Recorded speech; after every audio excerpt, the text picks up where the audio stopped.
So, Mike Shank, here you are. We just took a tour of your ridiculously nice palace out here. Thank you. Your new racing headquarters Yeah. out here, still in. Do you call this? Is this Pataskala? It's Pataskala. Okay. Yeah. We're within the city limits of Pataskala. Kind of reminds me of a burgeoning Brownsburg. I know you've been is. over there, west of Indianapolis, but there's more going on around this place than you think, I right? mean, and think about this: 5 miles that way is where the new Intel Correct. plant will be. So I think this part of town is we picked the right part of town. Yeah. Not only that, I'm from here, around here, and that kind of thing. How excited are you about this? Race season's already started for you guys. Obviously, you won the Daytona 24-hour again. Yeah. You've got Helio defending Indianapolis 500 champion. You've got Simon Pagenaud now on board. Is going to start. They both start their full season this weekend Yep. in St. Pete. As I joked to you, this is the sort of the Roger Penske retirement home. No, I'm just joking. Yeah, a little but bit, I mean, a little bit. these guys still have drive in them, as you've noticed, right? Yeah, that's what we're counting on, is that drive and a little bit of chip on their shoulder right now. I ultimately, history will tell us if we've done the right thing or not. And obviously we did the right thing with Helio last year. Simon's been nothing but perfect so far. It's racing though. We're going to lose a lot more than we win. But we just try to keep everybody cool and kind of, just slowly moving up like this, and I think we'll be fine. But, we sit here on the eve of St. Petersburg, and there's a lot on the line here, and I'm really nervous and excited all at the same time. Explain what's on the line. I mean, from your vantage, because obviously it's always on the line. But go ahead. So we're always being judged. Race teams are like any sport franchises. We're always being judged on the decisions we make and the people we bring in and why we chose this person over that person. And you're always judged on that, right? And we want to show that, my thought on how we should go racing, along with, my wife's and my partners, Jim and Liberty, how we want to go racing, how that vision is what we think is the correct vision. It's not always going to be, but once in a while we get it right. And we did it last year and have done it several times. But, the curiosity is more than anything. Will we make it to the Fast Six right away in qualifying? That's kind of how we'll know. Maybe we do, maybe we don't. But we're just trying to keep the expectations still at a manageable level, even though we have a ton of talent and a lot of wins and championships between the two of them. It's still a tough thing. The limited preseason, the limited testing you guys get to do anymore. Do you have a feel for how things are going to go? Well, we did 2 days Yeah. on the IndyCar side, and it went well. I mean, there was on our day that we ran at Sebring 2 weeks ago, there were 15 cars or 16, and we were P1-2, which is the first time that we've been able to do that. So it bodes well. And our technical alliance with Andretti Autosport's going really well right now too, and that really, really helps a lot. And then of course what we're really working on, and what we saw some film of down there, was the Indy 500 and those cars that are going to be in that race. Yeah. So we've got all our eggs kind of in that basket. Can you tell? And this isn't slamming anybody else who's ever driven for you, but can you tell that Helio Castroneves and Simon Pagenaud have been there, done that? I mean, can you tell that from working with them? Where does that enhance maybe the expectations for this group, or enhance maybe the preparation? Over half the reason we brought both of them on board is the 500 performance. They both are very good there, but beyond good there, they just know what they want there, and that's half the battle a lot of time. Changing conditions, changing ambient temperatures, wind, all those things. They know if this happens, we go to this. If this happens, we go this, or we go back to that, right? They just know these things. Now, it's not always that way, but, if we're 60% that way or 70% that way, it really makes our side much easier.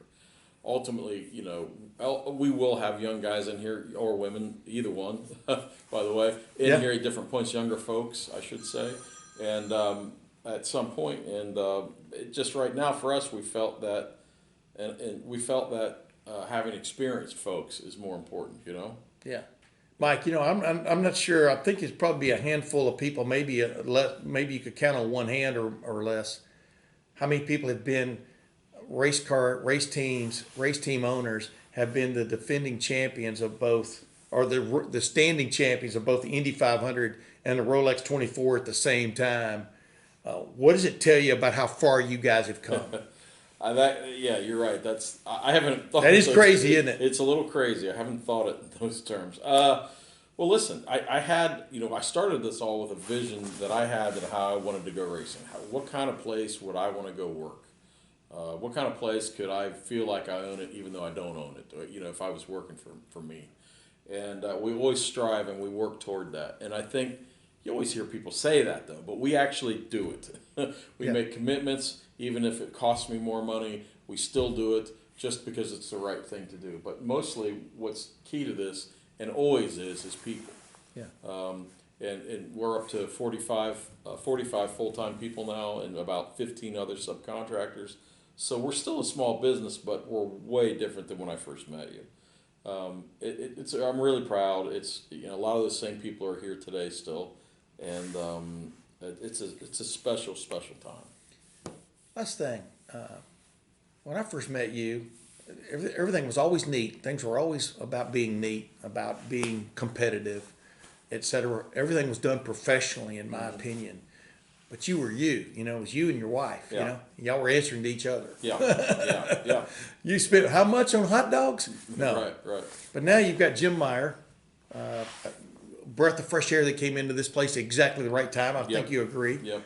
And Liberty Media. Later on, Yeah. But my point, I guess, too, is you're not just answering to yourself anymore. When things are done, how much has that changed just your approach or your way?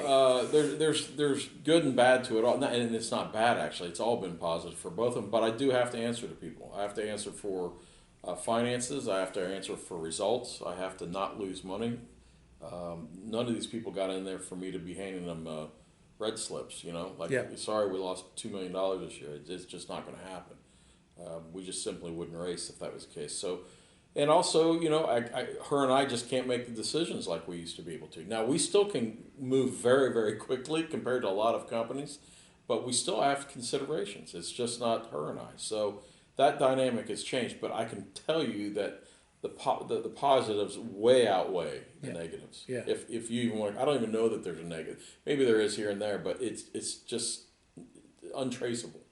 The network that these two companies have and the depth and the resource is just unbelievable. But I've also said all along, Tim, that this place is going to stand on its own. I don't expect Jim Meyer, I don't expect Lib to pay every month just to keep this thing, the lights on and stuff. So it has to support itself, or I'm just not going to do it. That's just simply it.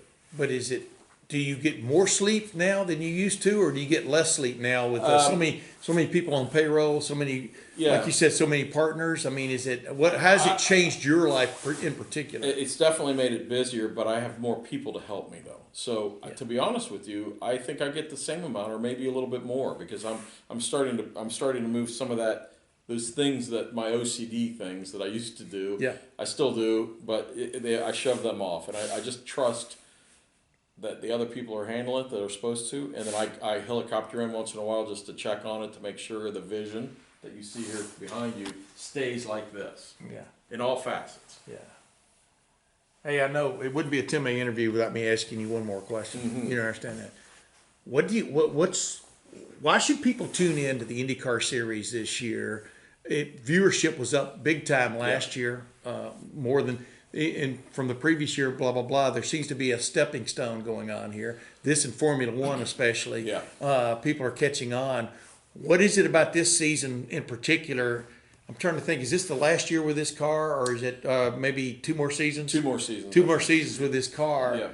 Yeah. The competition's never been keener, has it? Well, I think it's more than that. The low-hanging fruit is that we have super close competitive rate compared to even Formula One. Yeah. There's 26 cars this weekend. I would say easily 24 of them could win, legitimately, depending on how strategy goes. So the competition is one thing. I think the compelling storylines for just not our team, but all the drivers that are out there are really at a high level. And then if you step that back again, you look at the teams that are propelling this thing. There's millions of stories. I think people just are in overall right now. Racing is extremely popular. I think the COVID has actually helped us in regard to people paying attention. I think the Drive to Survive series that Formula One has done has helped all of us globally for racing. But